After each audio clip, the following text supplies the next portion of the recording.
On est de retour pour un nouveau CQFR. Je suis rejoint par Shai Mamou. On va parler un petit peu des news de la nuit. Alors, pas de news fracassantes, Shai, mais malgré tout, pardon, une signature. Bon, on s'y attendait, pas de surprise.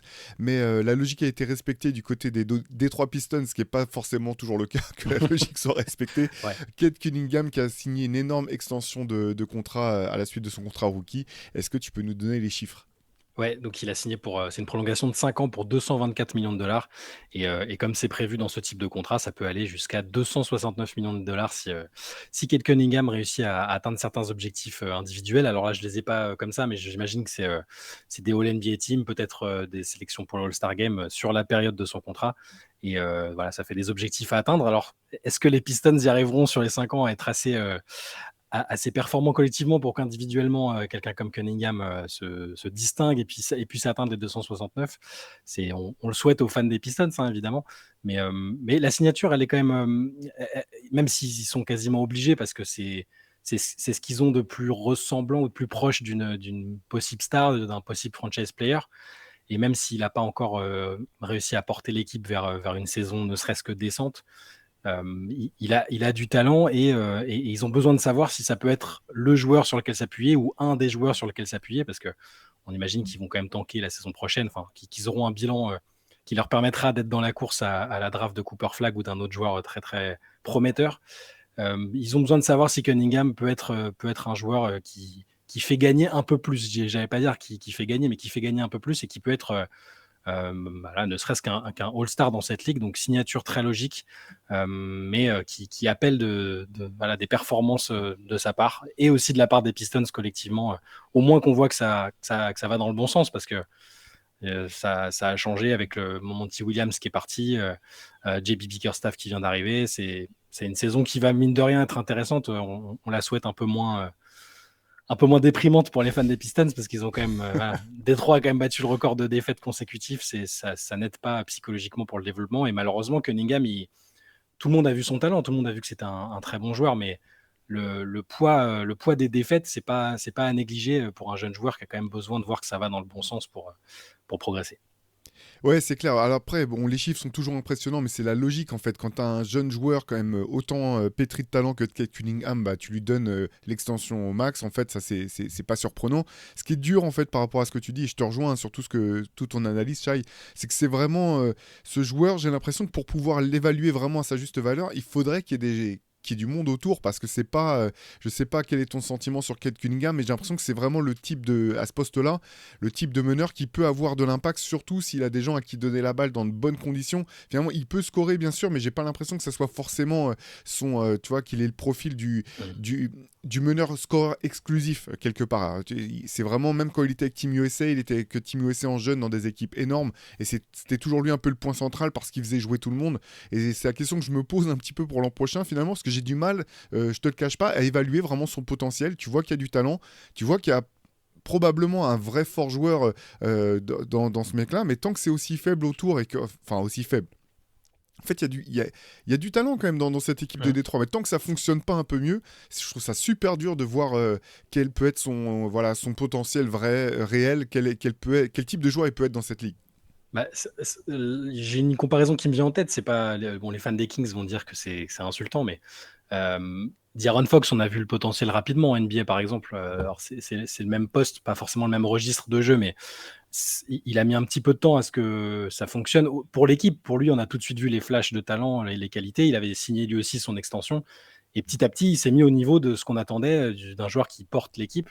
Les Kings ne sont pour l'instant qu'une équipe qui a atteint une fois un premier tour de playoff, mais c'est déjà bien, dans la conférence Ouest qui plus est. Et Cunningham peut-être peut suivre cette voie-là si autour de lui ça progresse, qu'il y a une meilleure atmosphère autour de l'équipe. C'est possible. Là, ils ont essayé de prendre quelques joueurs un peu plus expérimentés, un coach qui est capable de développer des noyaux un peu assez jeunes, comme il l'a fait à Cleveland. Je pense que ça peut être une année intéressante pour Cunningham quand même, parce qu'il a vraiment du talent pour le coup. Je sais que les gens ne regardent pas les Pistons, les gens ne regardent pas Détroit, à part les fans, les die-hard fans des Pistons, comme notre ami Wax, qui, Ouais. qui nous réclamait une saison positive la saison prochaine. Mais Cunningham, il faut se rappeler que par exemple, avant la dernière Coupe du Monde, il était dans la fameuse Select Team mise sur pied pour préparer Team USA, et tout le monde en sortie du camp a dit que ça a été le meilleur joueur du camp. Team USA a voulu le sélectionner pour le mondial et il a refusé. Donc c'est un joueur avec un fort potentiel. Après, moi aussi, je suis comme toi, je suis dans l'attente de voir ce qu'il peut donner. S'il a besoin de joueurs meilleurs autour de lui, bon, la réponse me paraît assez claire. Mais la saison prochaine va, je pense, permettre d'y répondre au moins partiellement. Ouais, bon, on verra. Je trouve que ça manque de shoot, ça manque de shoot autour Ah de oui. lui en fait pour qu'il Hmm. puisse s'éclater parce que c'est cette équipe. Enfin, à la draft encore, ils ont pris un joueur dont la principale qualité est clairement pas le tir extérieur en l'état. Ouais. Bon, c'est toujours aussi dur quand même de voir quelle est la direction de Détroit. Je trouve ça un peu, alors je veux pas être alarmiste, mais un petit peu inquiétant qu'après un changement de general manager, on ait toujours du mal à voir quelle est la direction en fait. Bon, un peu étonné. J'avais aussi été un peu étonné par le choix de Bickerstaff pour reprendre l'affaire. On Moi, verra. je suis moins inquiet pour Bickerstaff, peut-être parce que je l'apprécie plus que la moyenne des gens, mais en tout cas, ne serait-ce que pour amorcer une dynamique positive, et rien que ça, je sais que ça paraît très modeste et que les gens sont impatients, veulent des résultats rapidement, et surtout quand tu es un fan des Pistons qui n'a rien vu depuis, je sais même pas depuis combien de temps les Pistons n'ont pas fait des performances significatives en playoff, ne serait-ce que gagner Bah, un match. c'était avec Blake Griffin. Blake Ouais, tu vois, Griffin donc avait été All-Star cette année-là. C'est la dernière voilà, fois, je pense, qu'ils ont participé aux playoffs. voilà, ça commence à remonter, et même gagner un match de playoff, c'est pas si évident. Donc déjà amorcer, faut y aller étape par étape. Les équipes qui se sont reconstruites après des trous d'air, je pense à Orlando parce que c'est l'équipe que je suis le plus, mais il faut d'abord amorcer des dynamiques positives en gagnant un peu plus de matchs, en montrant qu'il y a des joueurs qui sont capables où on sent qu'ils sont capables de franchir un palier plus tard. C'est rien que ça. Pour moi, il faut prendre le truc modestement et Bickerstaff, pour moi, il peut faire ça. C'est pas le coach qui va te faire gagner un titre, je pense pas. Mais par contre, il Oui. peut faire le job. Ça va, c'est pas encore dans les préoccupations à court terme des Non, c'est Pistons de clair. gagner un titre. Donc, en tout cas, non, mais c'est vrai que ça ferait plaisir de voir cette équipe rebondir un petit peu parce qu'il y a du talent. Moi, je suis énorme fan de Jalen Duren. Mm. J'aime beaucoup Cunningham. J'aime beaucoup Jaden Ivey. Il y a vraiment du talent dans cette équipe. On a juste envie de les voir voilà, décoller un petit peu, arrêter d'être bloqués au fin fond de la cale. Il y avait des matchs de Summer League cette nuit à Ouais. nouveau. Shai, alors on sait hein, qu'il faut prendre tout ça avec des pincettes. J'ai vu une quote hyper intéressante de Jared Dudley, qui est assistant coach aux Mavericks, qui rappelait un petit peu que sur les Summer League, il y avait des mecs qui allaient peut-être mettre 25 points, mais qui ne trouveraient pas une place dans un roster. Et à côté de ça, Ouais. des mecs qui allaient mettre 5-6 points de moyenne, mais qui trouveraient une place parce que, voilà, si tu fais la Summer League, notamment pour ceux qui n'ont pas été draftés au premier tour et qui viennent pour essayer de trouver une place, en gros, tu viens parce que tu viens auditionner pour un rôle dans une équipe et que bah voilà, ce sera une surprise pour personne, mais tous les rôles de 25 points par match sont déjà pris. C'est pas des mecs qui font la Summer League, donc il Ouais. y a intérêt à montrer d'autres choses. Qu'est-ce qui t'a intéressé dans la Summer League? On peut peut-être commencer en parlant d'Ousmane Dieng qu'on avait Mm. trouvé très discret la nuit précédente et là qui a fait une belle perf. Ouais, ouais, le Thunder a battu le Jazz 98 à 75 et Ousmane Dieng, il y a eu quelques très bons passages de sa part. Il finit avec 20 points, 5 rebonds et 5 passes. Quelques belles séquences dans le petit article que j'ai posté ce matin. On peut voir notamment un gros enchaînement où il rentre un beau tir à 3 points, séquence défensive, il claque un dunk sur la contre-attaque derrière. Enfin, je pense c'est un joueur qui est déjà un peu au-dessus du niveau global de la Summer League. Il a un peu d'expérience en NBA. Il a joué au sein d'une équipe qui est très compétitive. Donc il y a des joueurs comme ça, comme Dieng, qui sont, à mon sens, un peu au-dessus et qui sont entre le niveau Summer League et le niveau bonne équipe NBA. Alors, en tout cas, cette nuit, il a été performant. Il a été épaulé par l'un des rookies de l'équipe, Dylan Jones, qui a marqué 21 points, si je ne dis pas de bêtises, 21 points à 7 sur 8. Et OKC l'a emporté. Ousmane Dieng, c'est un cas particulier. On a envie de le voir plus jouer, mais très difficile à OKC avec autant d'ambition maintenant. Je pense quand même qu'il croit en lui. Marc Daigneault a toujours parlé très, très positivement euh, de lui à son sujet. Donc, j'aimerais bien qu'on le voit un peu plus cette année. C'est un produit pas totalement fini, mais il a tellement de qualité et de polyvalence que je pense qu'il n'est pas si loin d'intégrer la rotation, la rotation du Thunder. Mais c'est compliqué. C'est à la fois une chance et pas de chance d'être dans une équipe aussi forte tout de suite parce qu'ils se disent pas notre priorité c'est de développer un joueur comme lui. Ils doivent d'abord être performants au classement. Donc voilà, j'espère quand même qu'on va le voir un peu plus la saison prochaine. Ouais, pareil, il y avait dans ce match-là, on peut parler vite fait, mais il y a Kenneth Lofton Jr., Ouais. l'éternel star de la Summer League, qui a aussi fait un bon match avec 18 points, qui avait l'air d'avoir perdu 20 kilos au moins. Il y avait aussi des choses intéressantes du côté des Spurs. Ouais, du côté des Spurs qui affrontaient la sélection chinoise, on a vu Stephen Castle qui est leur premier tour de draft, leur quatrième choix, qui a apporté 18 points, 6 rebonds, 5 passes et 3 interceptions. Donc on a bien vu l'activité déjà du garçon, celle qu'on avait pu voir à UConn durant la saison universitaire. En 26 minutes, le shoot qui est toujours une interrogation, un très gros point de progression pour lui à l'avenir. 0 sur 6 à 3 points, 8 sur 21 en tout. Bon, c'est de la Summer League, lui aussi doit se roder et je pense qu'il va monter aussi en puissance petit à petit. Mais on a vu l'activité et les capacités qu'il avait, ce qu'on attend de lui notamment en termes d'impact défensif et qu'on devrait voir la saison prochaine. Sidi Sissoko a joué, était titulaire avec Stephen Castle aussi, 22 minutes dans le 5 pour le sophomore français. Maintenant, ouais, c'est sa deuxième saison. 4 points, 7 rebonds, une passe. Sidi Sissoko, c'est pas un joueur de stats de toute façon. Ouais, Je dis pas ça, c'est pas à son. C'est pas contre lui, c'est un joueur qui est. Et Popovic en a beaucoup parlé aussi, qui est dans l'activité, l'énergie, l'impact athlétique. Donc pour l'instant, ça se retranscrit pas par des stats, que ce soit en NBA, en G-League ou en Summer League, mais là aussi, c'est quelqu'un dans lequel il croit pour le moyen long terme. Et avec le rookie Harrison Ingram, qui a été pris lui en 48e position cette année à la draft, ils ont été bons, 16 points, 10 rebonds et 3 passes pour le troisième Ingram présent en NBA depuis sur les 10 dernières années. Voilà. c'est clair. C'est Après ça. André, le André oublié un peu par le grand public, mais qui était rookie à 35 ans, un truc comme ça avec les Avec Lakers. les Lakers, bah oui, Ouais. magnifique histoire. Et ouais, pour l'anecdote aussi, il y a Jameer Nelson Jr., le fils Ouais. de Jameer Nelson, Ah, que mon gars dont les Jamir, fans mais de oui, Magic se souviennent, voilà, qui est bien rentré sûr. en jeu aussi, voilà. Qui a pas eu Ok. l'occasion de briller, mais qui est rentré en jeu. Il y avait, pour finir, je crois, non, il restait deux matchs. Ouais, il y avait 2 matchs. Deux matchs encore. C'est ça. Peut-être le Memphis-Philadelphie, si tu veux. Ouais, les Shai, Grizzlies, Zach Edey a pas joué, celui-ci, il était laissé au repos, hein. exactement. Mais les Grizzlies sont imposés au buzzer contre Philadelphie 87-85. Game winner au buzzer sur un flotteur du rookie. Un peu improbable, hein, le Un peu flotteur, tout le monde improbable. rigole, quoi. Mais lui, le premier. C'est ça. Ouais. Tu sens qu'il y a une réaction, il y a une réaction dans son corps qui te montre qu'il. Oh, bah, je m'attendais pas à le marquer, mais c'est rentré quand même. Et donc Jalen Wells, qui a été pris au deuxième tour cette année par les Grizzlies, qui avait fait un bon match déjà avec 27 points au compteur. Et donc les Grizzlies qui gagnent au buzzer. Jared McCain et ses ongles colorés a apporté 12 points pour les Sixers qui s'inclinent donc face à Memphis. Et tu le disais, il y avait un autre match aussi un peu plus anecdotique parce qu'il y avait moins de joueurs qui nous intéressaient ou qui intéressaient le grand public, mais Charlotte a dominé Sacramento. Sacramento, je crois qu'ils ont 2 équipes en Summer League. Ils les ont réparties sur 2 Summer League différentes. Ouais, je crois aussi, ouais. Parce que sur le truc, j'ai vu marquer Sacramento Kings 1, un peu quand tu pars en tournoi, avec C'est ça. l'équipe A et l'équipe B. C'est exactement ça. Voilà. Et donc les Hornets ont gagné 86-82. Gros match de Bryce McGowens, ça va être sa troisième saison. Troisième saison, McGowens qui met 29 points, 28 minutes. Typiquement le genre de joueur dont on ne sait pas s'il aura un contrat à la rentrée, mais qui est capable de mettre 29 points facilement comme ça et qui, je pense, aura dans tous les cas des contrats dans sa vie, peut-être pas en NBA, mais c'est le genre de joueur qui fonctionne bien en Europe ou ailleurs. Les Hornets qui n'ont pas Brandon Miller qui participait à l'aventure Select Team lors du camp d'entraînement de Team USA.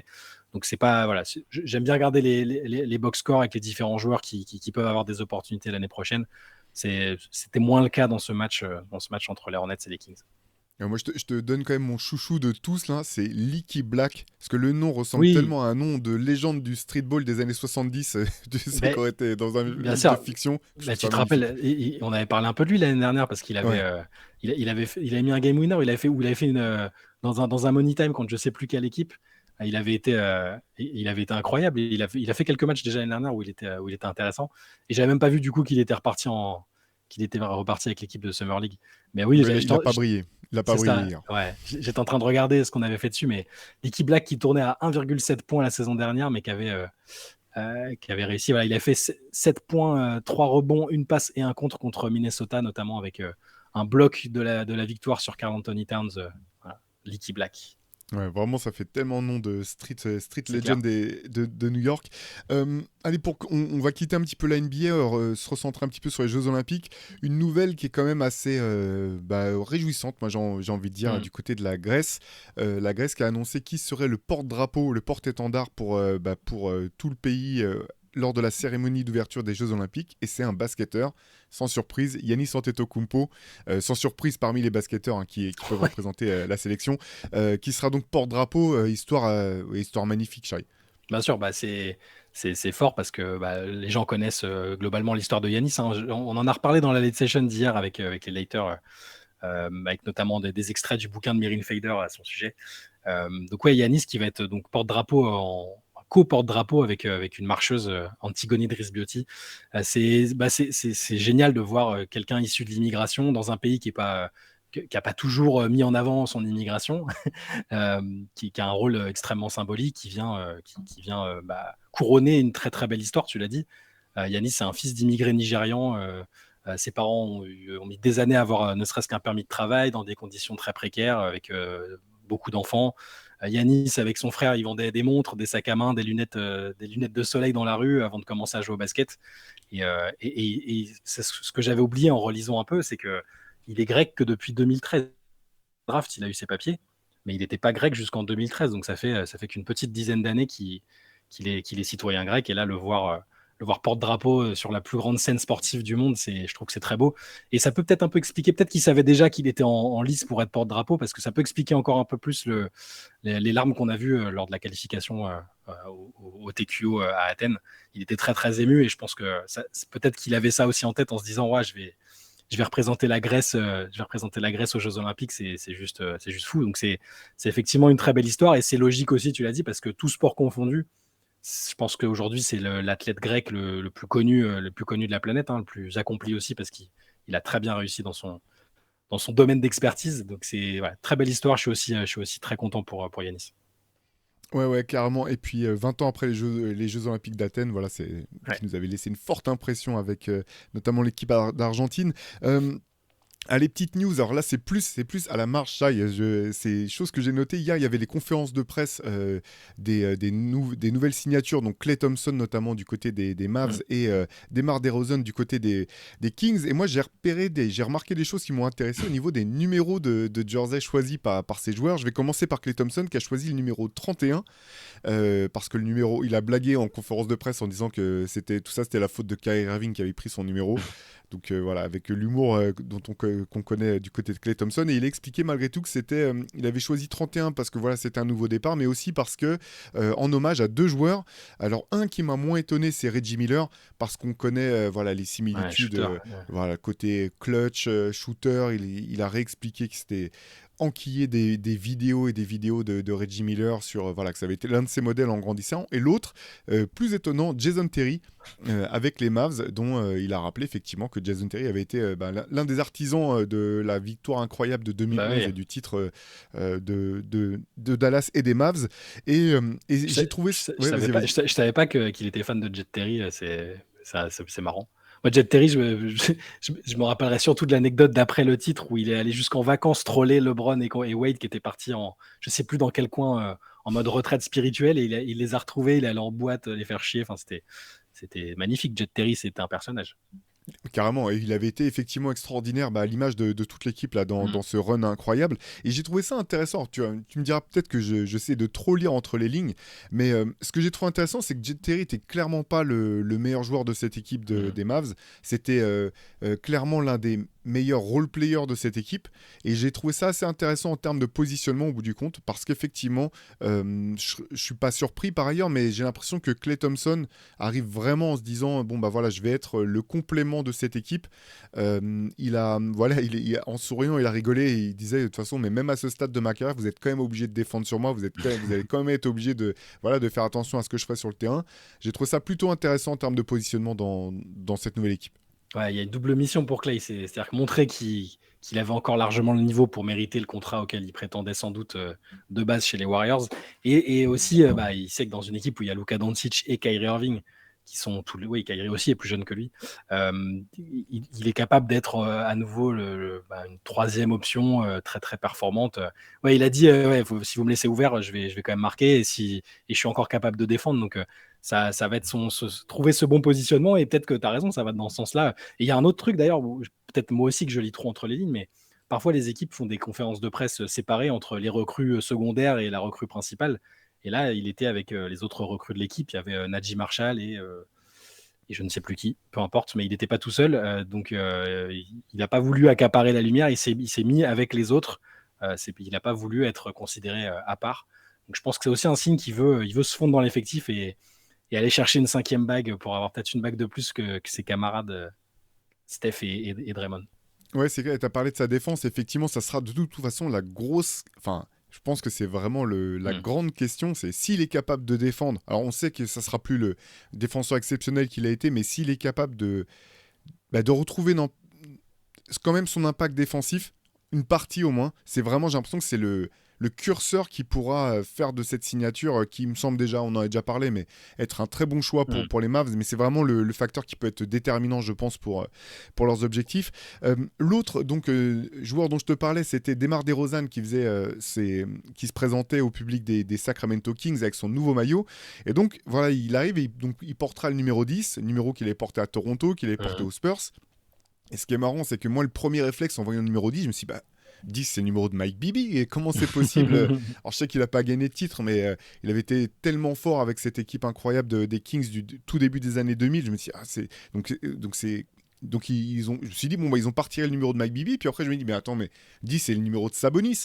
Et en fait, j'avais oublié que Sabonis allait changer de numéro la saison prochaine et qu'il allait donc prendre le numéro 11 en l'honneur de son père Arvidas, légende du basket mondial. Et Ouais. voilà, c'est le numéro qui portait aussi du côté des Portland Trail Blazers. Et pour la petite histoire, ça n'a pas été si simple parce que ce numéro 11 avait été retiré en l'honneur de Bob Davis, un joueur qui avait été All-Star à l'époque où les Kings s'appelaient encore les Royals. Les Warriors, ouais. Et voilà. Mm. Et donc Sabonis a dû attendre d'avoir l'autorisation des ayants droit parce que Bob Davis est décédé depuis, mais il a dû attendre d'avoir l'autorisation des enfants pour pouvoir porter le numéro 11, qui a ouvert l'opportunité à Demar DeRozan de prendre le numéro 10. Voilà pour la petite histoire. Je trouve ça quand même dommage que Mike Bibby n'ait pas son numéro retiré Voilà. du côté des C'est- Kings, mais bon, je pense que il y en a très peu des numéros retirés du C'était côté ça, des Kings. tu voulais en venir, c'était le point principal de ton. Tu veux dire respect pour Mike Bibby. Je me demande s'il est encore gaulé comme Vin Diesel dans les Fast and Furious. Toujours, je confirme, je l'ai Ok, vu la d'accord. semaine dernière dans un podcast, c'est toujours. C'est improbable. Mais super joueur, j'aimais beaucoup Mike Bibby. De toute façon, je pense que tous ceux qui ont vu les Kings de cette époque-là, c'est une des équipes marquantes parmi celles qui n'ont pas gagné de titre, qui avait une fenêtre très très courte. Enfin, c'était une équipe hyper réjouissante avec un style. Tout le monde a bien aimé et tout le monde aimait bien Mike Bibby. Genre, je veux dire, il avait un nom marrant, un style de jeu cool. Enfin, les Kings, c'est un petit what if. On va pas relancer leurs fans sur l'arbitrage de la série contre les Lakers, évidemment, hein, mais voilà. Non, non, allez pas regarder le match 6, parce que ça reste quand même une tragédie ce match. Enfin voilà. Voilà pour les news du côté. Je pense qu'on a fait le tour de Ouais, l'actualité. Juste, je finis par deux choses. Donc hier, il y avait la late session que Shai a tenue de main de maître. Vous pouvez retrouver le replay sur Twitch. Et puis il y aura le replay jeudi sur YouTube et sur les plateformes. On vous mettra ça. Et j'avais aussi envie de vous mettre à contribution. Vous savez que le dimanche, on fait le Hoop Culture avec mon camarade Pierre-Armand Samama. Et ce sont des épisodes qu'on enregistre le jeudi. Je vous raconte tout ça pour vous dire que la thématique du prochain numéro, ça sera un Tu préfères. Qu'est-ce que vous savez, ce jeu Tu préfères ci ou ça. Et on voulait vous mettre à contribution. Si vous avez des idées de Tu préfères que vous trouvez marrantes ou intéressantes sur lesquelles vous voulez notre avis, mettez-nous-les en commentaire sur YouTube, en commentaire de ce CQFR. On ira jeter un œil pour récupérer les plus drôles ou les plus pertinents d'entre eux et on se les posera. Parce que vous savez que ce qui est assez sympa avec Loop Culture, c'est qu'on ne se dit jamais à l'avance avec Pierre Armand ce qu'on a prévu. On connaît la thématique, mais pas plus. Donc voilà, on se réservera ça en tant que surprise. N'hésitez pas à participer si vous pouvez les mettre aujourd'hui dans les commentaires YouTube de cette vidéo. Chai, on se retrouve demain pour la suite de l'actu. absolument. On espère avoir des sujets sur lesquels discuter demain matin. Un énorme trade, une signature, quelque chose, une rumeur, une déclat cinglante. Mais ouais, on se retrouve demain matin. Ouais, on trouvera tout ça. Passez une excellente journée et on vous dit à demain. Ciao. Ciao.